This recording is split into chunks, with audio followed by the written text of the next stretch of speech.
Range का अवधि विस्तार।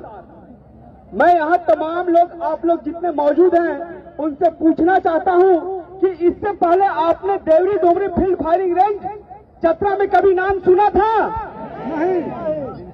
जब ये Deori Domri field firing range अस्तित्व में है ही नहीं, तो किस फील्ड फायरिंग का अवधि विस्तार मांग रहा है सरकार? कौन सी फील्ड फायरिंग का अवधि विस्तार मांग रहा है? कितना सातिराना तरीका से ये चिट्ठी लिखा गया है। सरकार हम सबको गुमराह कर रहा है कि हम फील्ड फायरिंग रेंज का अवधि विस्तार मांग रहे हैं। कितने सालों के लिए? 20 सालों के लिए। तो हम लोगों के दिमाग में ये चल रहा होगा कि शायद ये फील्ड फायरिंग रेंज तो ऑलरेडी है, पहले से मौजूद है। चिट्ठी तो ऐसा ही कर रहा है। और जब पहले से मौजूद है, हमें किसी प्रकार का कोई तकलीफ नहीं हो रहा है, तो 20 साल और बढ़ जाए, हमें क्या तकलीफ होगा? कोई तकलीफ होगा? नहीं होगा। लेकिन सरकार अपनी चतुराई के साथ इस चिट्ठी में लिखता है Deori Dumri field firing range का अवधि विस्तार। ये अवधि विस्तार नहीं है, ये हम तमाम लोगों की जमीन छीनने की एक रणनीति है।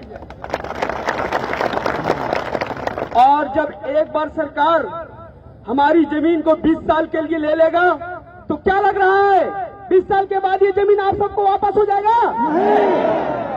कदापि नहीं होगा। अब मैं फील्ड फायरिंग रेंज की हकीकत आप लोगों को समझाता हूं। फील्ड फायरिंग रेंज कहां जरूरत पड़ता है? या तो जहां ट्रेनिंग सेंटर हो, या तो फिर जहां फौज की तादाद ज्यादा हो। हमारे झारखंड में कौन सा ट्रेनिंग सेंटर है? हमारे झारखंड में एक रामगढ़, जो कि इन्फेंट्री का ट्रेनिंग सेंटर है, जहां की पैदल फौज ट्रेनिंग करती है, और उसके लिए एक छोटी सी जमीन 500 मीटर का एरिया में भी वो अपनी फौज को ट्रेनिंग भली भांति दे सकता है।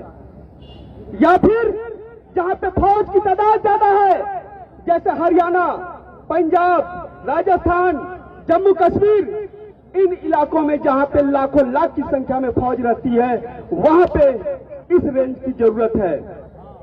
और रेंज हमारे भारत देश में नहीं है, ऐसा बात नहीं है। बबीना फील्ड फायरिंग रेंज है, नासिक फील्ड फायरिंग रेंज है, महाराष्ट्र में अहमदनगर फील्ड फायरिंग रेंज है, हमारे उड़ीसा में बालासर फील्ड फायरिंग रेंज है। फिर ये नए फील्ड फायरिंग रेंज की क्या जरूरत पड़ गया?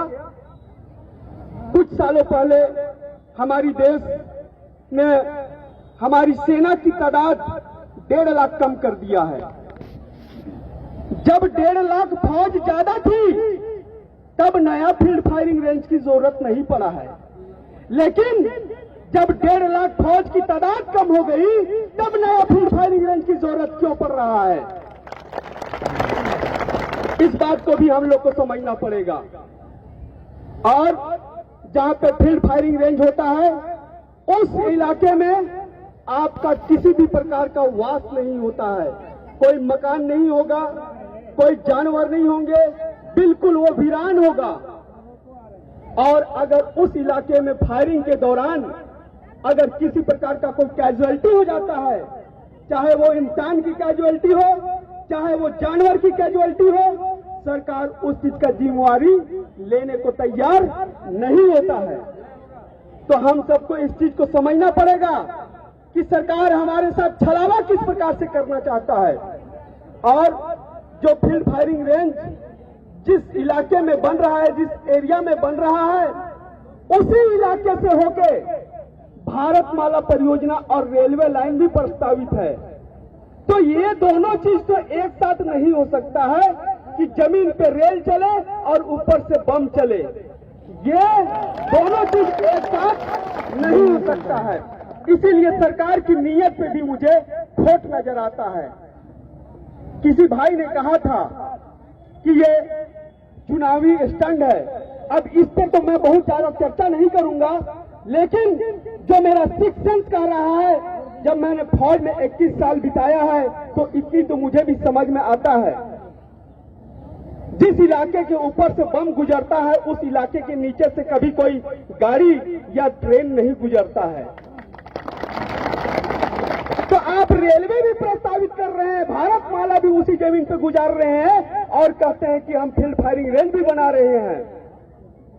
तो ये किसी भाई ने हमारा कहा था कि भारत माला पे बात मत कीजिए, हम सबको समझना पड़ेगा जब विस्थापन केवल फील्ड फायरिंग रेंज से ही नहीं हो रहा है, चाहे वो भारत माला हो, चाहे वो Sirpur railway Kathautia rail line हो, चाहे वो फील्ड फायरिंग हो, चाहे वो गोंदलपुरा का रेलवे कोल ब्लॉक हो, हर जगह पे आज विस्थापन का दंश लोग झेल रहे हैं। और जब तक हम तमाम लोग, चाहे गोंदलपुरा के हो, चाहे शिवपुर के हो, चाहे कन्हाचट्टी के हो, चाहे चतरा के हो, तमाम लोग अपनी अपनी समस्याओं को लेकर जब तक एकजुट नहीं होंगे तब तक हम इस आंदोलन को इतनी आसानी से जीत नहीं सकते हैं।